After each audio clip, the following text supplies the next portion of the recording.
Through the chapters of Proverbs. We invited all of you really to join us in a Bible reading plan that we're doing through the YouVersion Bible app. And right now we have somewhere around 75 people who are participating in this Bible app reading plan. Not to mention those who are choosing on their own to read through the Bible in the paper copy.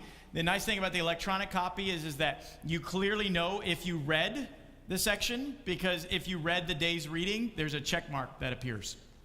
All right, and on top of that, not only does a check mark appear, but it helps you keep track of how many days in a row you may have read out of the Bible app, which is sometimes encouraging, because if you're like me, then there may come a day when you got too busy and you got out of rhythm and you didn't read the Bible. And what's really cool about the Bible app is it'll tell you, not in a shaming way, but just in a way of, hey, if you felt out of sorts, maybe it's because you haven't been keeping up with your reading. All right? There's a couple other things that are really cool about this Bible app reading plan that we're doing together, is that after you finish the daily reading, there's an opportunity for you to talk it over.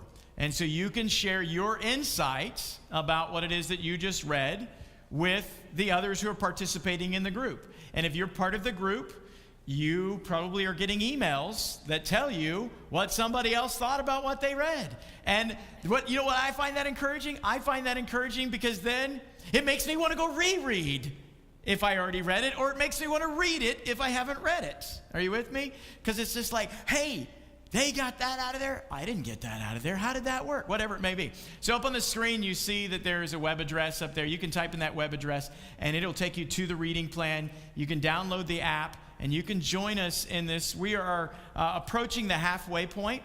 We are around chapter 14 or 15 in our reading plan, and there are 31 chapters in the book of Proverbs. And so we, like I said, are about halfway through. If you need to play catch up, that's fine. If you just want to pick up and go from today, that's fine too. Or if you just want to kind of, hit and miss, I'll give you room for that. All right? That's cool too.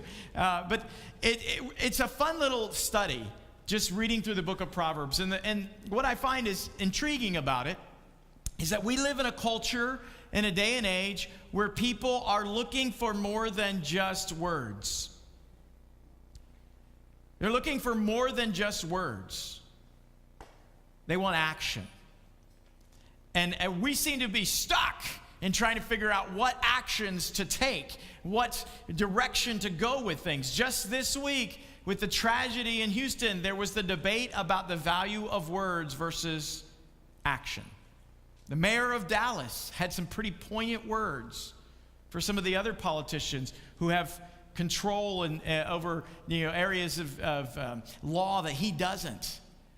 And I was a bit offended by his words, but I also understood that he was calling for action because of the tragedy that we were facing, and that he wants something done. You see, today, Christians really need to be more than just people of words. That's always been true, but for many years we took it for granted that we didn't have to act in certain ways because we had a greater sense of a Christian culture in the United States. Some people have accused the United States of being a Christian nation. I wouldn't accuse the United States of being a Christian nation. I would accuse the United States of being founded on Christian principles. And so those Christian principles and values have influenced so much of our culture and our laws, particularly our majority culture, that it was taken for granted that people would act in Christian ways. But over the years, particularly probably over my lifetime, and probably before that, but over my lifetime, it has progressively shifted so that our culture is not so much a Christian influence culture, but it's a culture influenced by many different philosophies. We are in what's called a pluralistic society. And in a pluralistic society, words, they don't carry the same weight as actions. And unfortunately, one of the challenges that we have among the church and among Christians is that some of our words haven't matched our actions. Are you with me?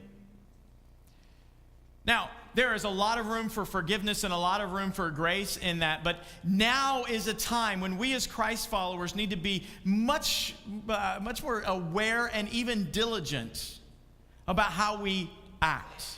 And we are no longer afforded the luxury of foolishness. We must act in wise ways. And that's why I think the book of Proverbs is so significant, because it is, this declaration of here is what the wise does and here is what the fool does. Here is what the one who fears the Lord does and here is what the wicked does.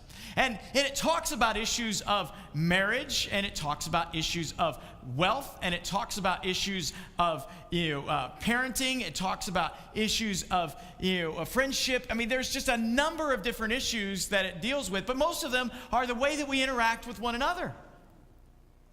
And let's just be honest, that is the place where our actions are most visible. Because if you do something and no one is around to see it, did you really do it? It's really tough to figure out. I mean, for instance, if a man picked up the laundry after himself and his wife was not there, did he really do it? Some would say yes, and some would say no, because, we don't know if he really took a shower and picked up his clothes after he got out of the shower and put them in the laundry basket. It could have been that he just didn't shower that day. I'm picking on men, all right? We could say the same thing about teenagers, right? Yeah, if a teenager cleaned up after they ate, did they really eat? Those of you who are parents of teenagers really understand that one, right? It's like, I'm not sure, but what it is we as Christ followers, as Christians, we have to act, particularly when other people are witnessing us, and we have to act with wisdom.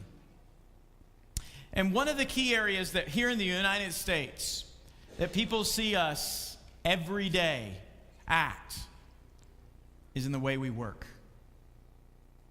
The level and quality of work that we do matters. The Proverbs writer is constantly pushing the hearers of the Proverbs to understand the value of work, to understand that hard work matters greatly. And if you were in the Bible reading plan or you're following me on the Bible app that we've got, you may have seen that I highlighted a verse and I created a verse image about, the lazy person. And I'll be honest with you, I really struggle with laziness. Not for me personally, but in other people. Are you with me? I really struggle when I see laziness in other people. My children are nodding their head pretty strongly. It irritates me greatly.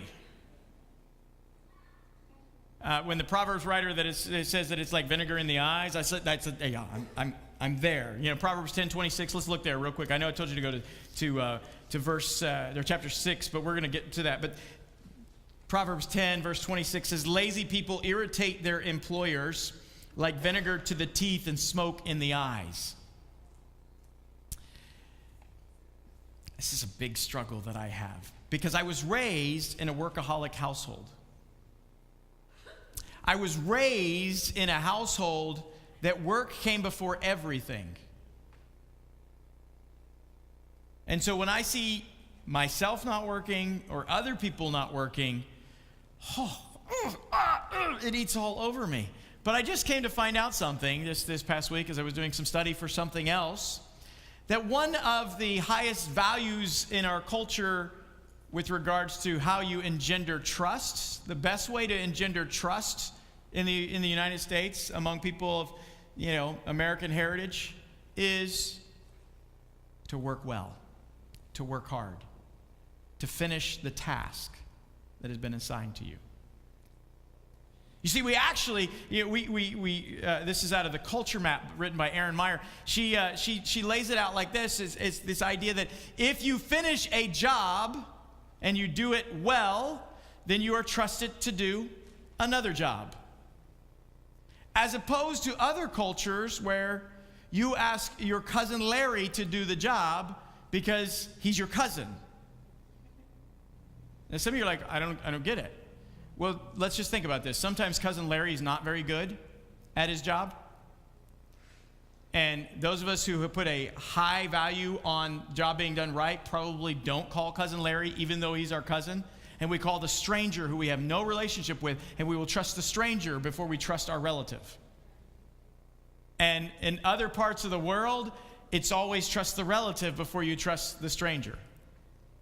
And I'm just sitting there thinking, depends, did he get the job done or not? Is he reliable or is he not? You know, and so I really struggle in many ways. And let me just kind of set this for you, okay? So when I talk about, work being of high value, it is a significant value to me because, you see, I have made as little as $4.25 an hour. That's what minimum wage was when I was 16 years old and got my first job at Walmart. And I have made as much as $350 an hour. Unfortunately, I don't make that every day. But I have made that much, all right? I've had the jobs where it was my responsibility to clean the bathroom. And when I say clean the bathroom, I mean the public restroom. And I've also had the opportunity to lead board meetings. Work is something that's just a part of who I am. I've received instruction and I've managed groups of people. I've had to quit jobs and I've been fired from jobs and I've started jobs, started a company. My family, when I was my son's age, they weren't home when I got up because they were already at work. And when I came home from school, they were still at work. And when it came time for dinner, they were probably still at work. And work. And so when I read Proverbs chapter 6, and I want you to open up there in verse 6 through 11, this is like big time stuff for me. It's like, yes, I really like this one. Okay? Now, I'm telling you all this because I don't want you to get confused about what Malcolm is saying and what the Word of God is saying. Okay? This is tough for me to work through. All right?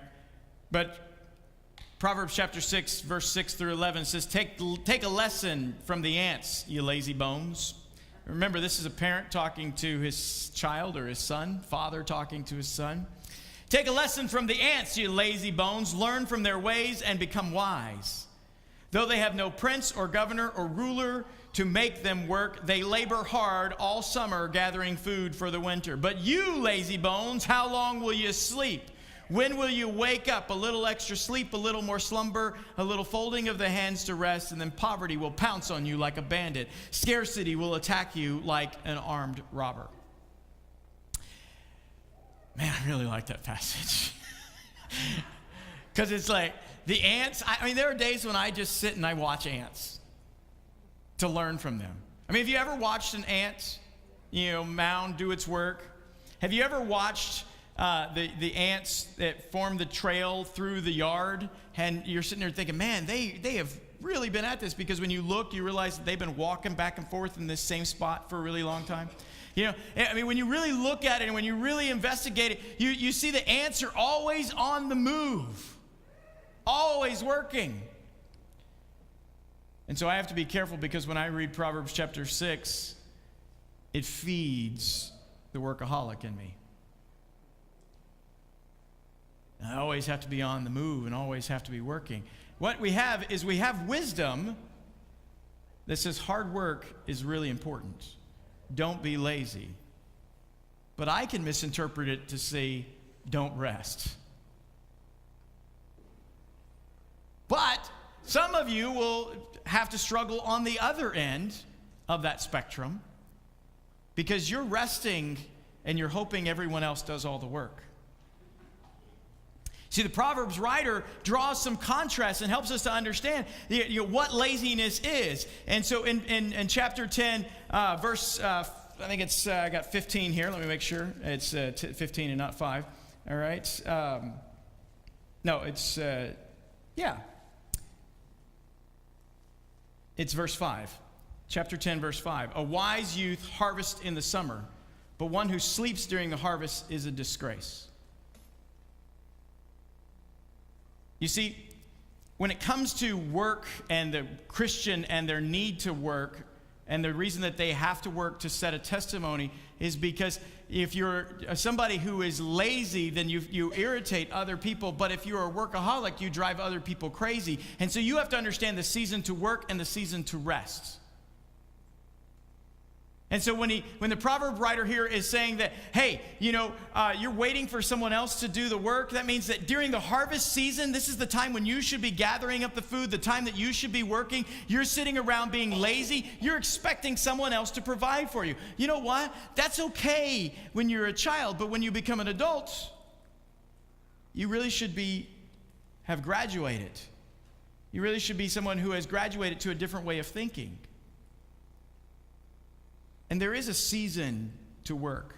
And I don't know if you know this or not, but there are seasons when you work harder than other seasons. But that's why life in America has gotten so difficult. Life in America has gotten really difficult because we no longer work with seasons, we work with the clock. And we work all the time. You see, when the Proverbs writer is laying out his argument to his son about the value of work, they had a different pace of life. They had a different sense of work and what work was. Work was usually done in a field with crops or animals. Maybe it was you did a little bit of hunting, but it was a different type of work. You worked outdoors. You didn't work indoors, generally. In addition to that, not only was there that kind of difference in the way that your work was different, but where you worked was changed, and the security of work was different. You see, you worked for yourself more or less back then. Because if you didn't grow your crops, you and your family did not eat. If you did not take care of your livestock, you and your family did not have livestock for the future. And so work was drastically different than what it is for us today. You see, today we work indoors. We work with electricity, so we can work 24/7. All right, especially now that we are connected mobily, we can read our email. And I mean, just imagine what it would have been like for a shepherd to have email, I mean, they can't even imagine that. It's so foreign. And so that's part of how we do work. And so we don't understand when it's harvest season and when it's not harvest time. What does a farmer do when it's not harvest time? Well, sometimes it's seed planting. Sometimes it's tool sharpening. Sometimes it's preparing things so that when the harvest comes, they're in the right place. And so there were different seasons to work. And so here's what I want to challenge you with. I want to challenge you with your job, and I want you to really think through your job. And how is your job somewhere that you work hard in, but also how is your job controlling you versus how are you controlling your job? I mean, maybe right now in your job, it's harvest season because that's what your job is called. Now is the time when you have to work hard, but maybe now is not harvest season, but you're acting like it's harvest season. And you're putting extra pressure and extra stress in there that you don't need to. It's time to dial it back a little bit and recognize, no, right now is a prepare for harvest. Right now is a seed planting time. Right now is a tool sharpening time.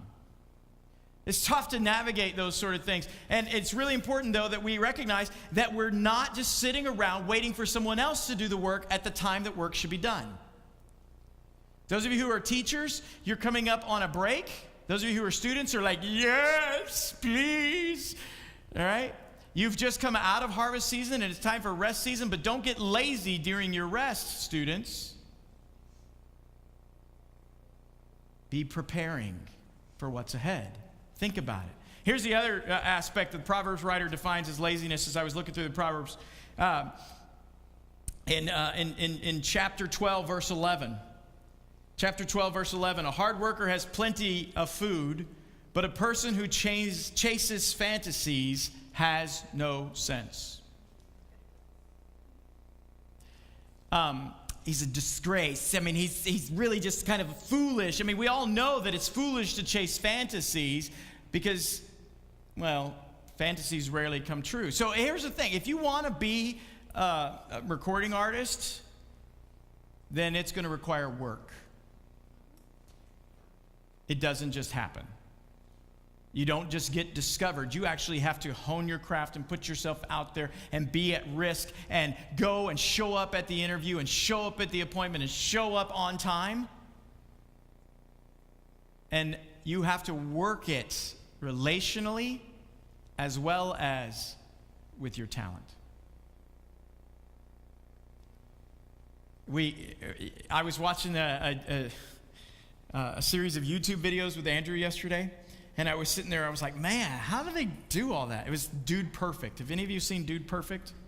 All right, okay, so yeah, several of those under the age of 30 have seen Dude. All right, these guys do like amazing trick shots with basketballs and bow and arrow and baseballs and all these amazing trick shots. And as I was watching, I was sitting there thinking, how in the world do they do that? I mean, it's not like they just woke up and said, let me throw the ball. It's going to go in there, right? Hey, let me just shoot the arrow. I mean, they will be in the back of a four-wheeler driving along, and there's a fixed target, and so they're moving along at 20, 25 miles an hour, maybe faster, and they throw a ball, or they shoot the arrow, or they shoot the basket, whatever, and they make it. Now, of course, they make it because that's what they put on YouTube.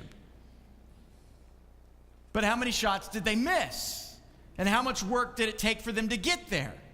And how many times did they have to study the angles and the speed and the velocity and the manner in which they throw the ball, or they release that arrow, or they toss up the spinner, or whatever? I mean, all of these amazing dynamics are actually work. It's not luck. Lazy people rely on luck and chase after fantasies.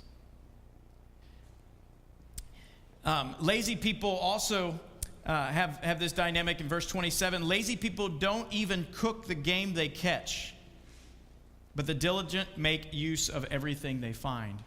You see, lazy people have a tendency to acquire things and never really use them, never put it to purpose, and they definitely don't use all that's available to them.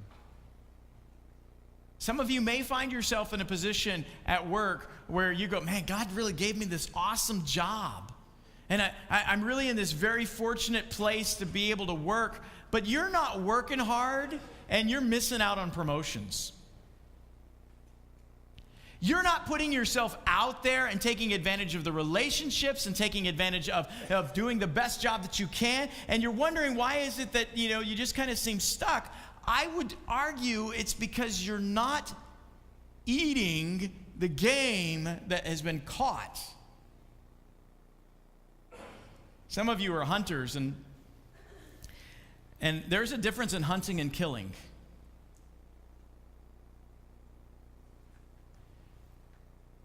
Killing an animal is disgraceful to many cultures if you just kill it and leave it.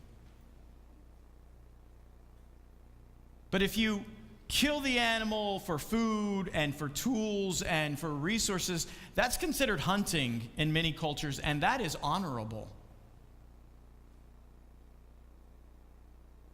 And so we really have to wrestle with this with regards to the work that we do. We have to understand that people are watching us, and they're watching us wear our Christian banner that says, I believe in Jesus and I trust Jesus, but I am the sorriest, crappiest coworker that you can have. Yes, your pastor just said that. And if you fit that dynamic and you're trying to witness to your coworker and get them to trust in Jesus and experience the abundant life that you speak of, they're going to look at you and say, no way. Because your lack of ability to work hard at the right times and in the right ways erodes your credibility about everything else you say. Because you're acting in such a way that it is so loud that they can't hear what you profess. And I have to be really careful there because, man, let me just tell you, I have in me a desire to outwork anybody else. I mean, like it's like in me, and I don't know if it's because I have a need for approval or a need for acceptance or recognition, and that's how I get it or whatever, but deep inside me, it's like, man, I got to outwork anybody else. And so that's why I have to be careful of the ants, because I'll work all day long. I'll work every day, all day, 24/7, and won't even acknowledge my own exhaustion. And you know what? People will applaud that. They'll say, keep dying, keep dying. I have to be really careful of that. Because lazy people will let me die. Because I'll do all the work. And I have to be careful because then you know what happens in me? I get resentment build up against the lazy people. But I think it's really significant for us to understand that the way that we work is a testimony about how we believe in God. And that we shouldn't just work hard for our own benefit, but we should work hard out of relationship with God. Because here's the deal. I don't know if you noticed this or not, but God works hard. Consider that for just a moment. After all, when you're driving down the road at 85 miles an hour, now I know Pastor Phil's not doing that, but all right? But when you're driving down the road at 85 miles an hour, how many things is God having to keep up with so that way you don't hurt someone else? Some of you are like, man, I never thought about God working that way before. And some of you are like, man, I take advantage of that all day long. And that's just keeping up with one of you. But the population of the earth is how many? 7 billion.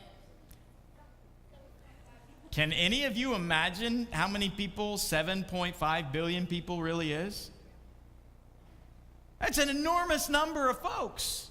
I was driving up 408 on, I think it was Tuesday, and I happened to look over just past the UME campus as I was driving 408, and there's all the trees that are back up in there, and I got to thinking, I wonder how many leaves are on each tree. And I wonder how many leaves are on each tree and how many leaves are in this total section of the forest right here. And how many bees there are that are part of that, how many flies, mosquitoes, birds, et cetera, et cetera, et cetera, et cetera, et cetera. You know what? God's hard at work. Because he's put in place all of those different dynamics to happen. And in addition to that, he gave man instruction to work. And when we don't work, we're disobeying God. Because the Genesis story reminds us that God put man to govern and work with the animals and all of creation. And that's what we have a responsibility to do. There's one last aspect of the get-rich-quick folk that I want to lift up. I mean, the lazy folks is the get rich quick. It's Proverbs 13:11. Lazy people want to get rich quick. Listen to this. It says, wealth from get-rich-quick schemes quickly disappears. Wealth from hard work grows over time. I'm going to step on some toes here, I have a feeling, because I think Christians believe that God's just going to give them everything and it's going to happen really fast. And we are looking for the easiest get-rich scheme that there is out there, and it doesn't exist. Some of you are like, are you kidding me, dude? I play the lottery a lot. And that's why you're still playing, because you're not rich yet. Some of you are like, oh man, I'm going to start this new business and it's going to be a piece of cake and it's going to work out. Nope. I'm going to get into this windfall of money when my parents die. Guess what? Ain't happening. If you haven't noticed, your parents are living longer than you ever imagined. And they don't have as much money stored away as you thought they did. Because what used to be a large insurance policy is no longer large. Because a $250,000 insurance policy used to be something. Today, a $250,000 insurance policy will be gone in less than 5 years. Because it costs $10,000 alone to bury somebody. That's if you do the cheap funeral. You see, if we're sitting around waiting to get rich quick, we're going to miss the opportunity for the hard work. The reason that most of us aren't successful is because success comes dressed in work clothes. It doesn't come in a recliner. It doesn't come with a remote control. It comes with dirt under the fingernails, sweat off the brow, stress, gray hair and loss of hair, aching knees, sore backs, stressful relationships. It comes in a variety of different fashions, and what we have to do is we have to, as Christians, we have to recognize how to lean into that, but not become addicted to that, and not become consumed with that.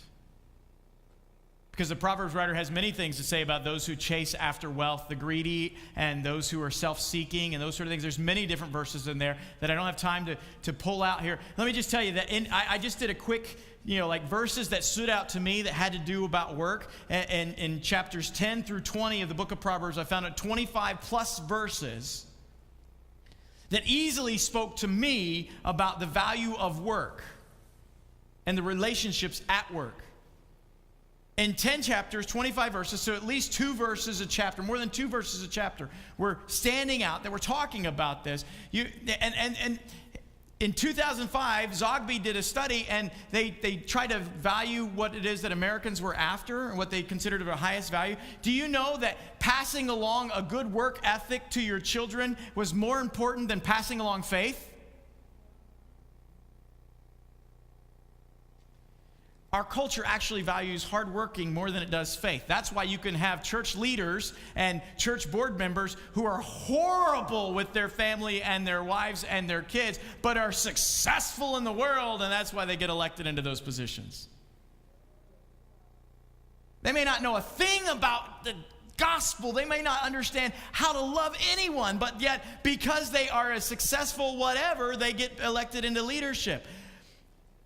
I better stop there, because some of you will draw that connection real fast. We need to recognize that hard work matters, but it's not the only thing that matters. But to our culture, the society in which we live in, it is one of the most important things. And so when Christians are lazy, they prohibit people from hearing about the work of God. When Christians are caught in get-rich-quick schemes, they discredit the testimony of God's provision over time. When Christians are wasteful, they discredit the God who made everything for a purpose.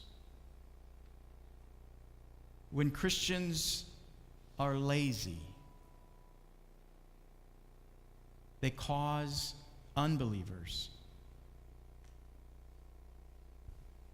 to question, why would I follow a God who puts up with laziness and waste? Because they don't value that.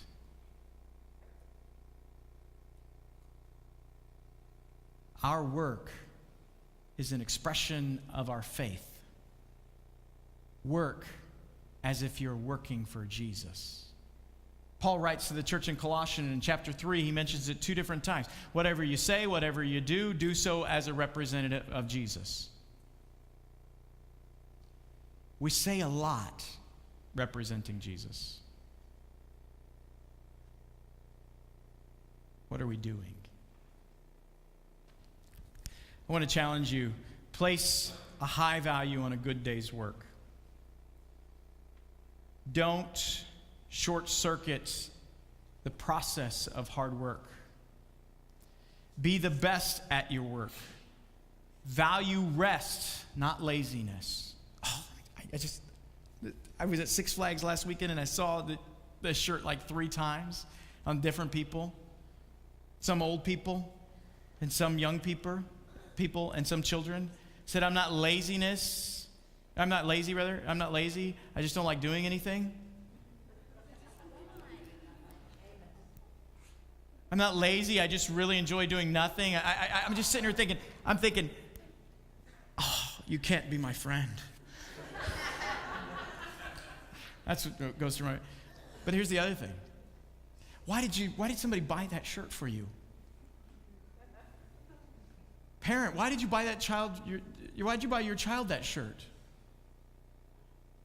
Lift up the value of work. Christians, lift it up, because it will help our world come to see Jesus. Because Jesus worked for us. Jesus, I want you to think about this for just a moment. I believe when I read through the gospel accounts and study the fullness of Scripture, I believe that when Jesus was born, he knew he was going to the cross. Now, there's some theologians out there who believe that he didn't find out until after his baptism. That's the point which he became aware. There's too many hairs being split there. It's going to settle for he knew all the time. Jesus was active in the creation of the world. Paul writes later that after the testimony or the life of Jesus on earth, Paul writes that the world is held together by Jesus. Okay, Colossians 1. And so I'm sitting there and I'm thinking about Jesus and the hard work that he had to do for 30 years before he started picking his disciples. You know what that hard work was?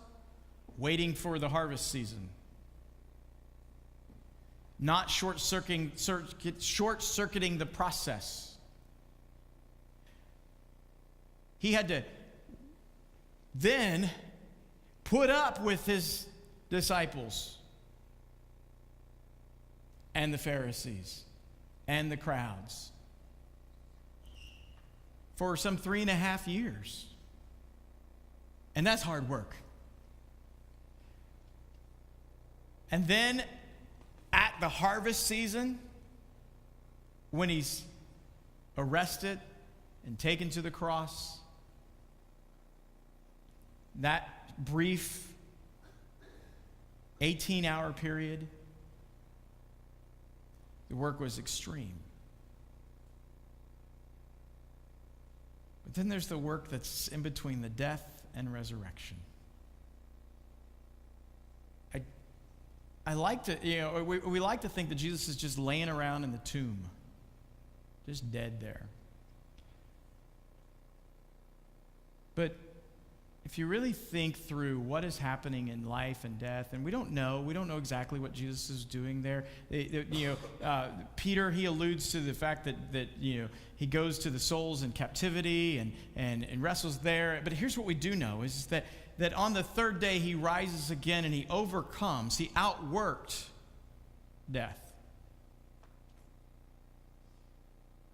He overcame death and the grave.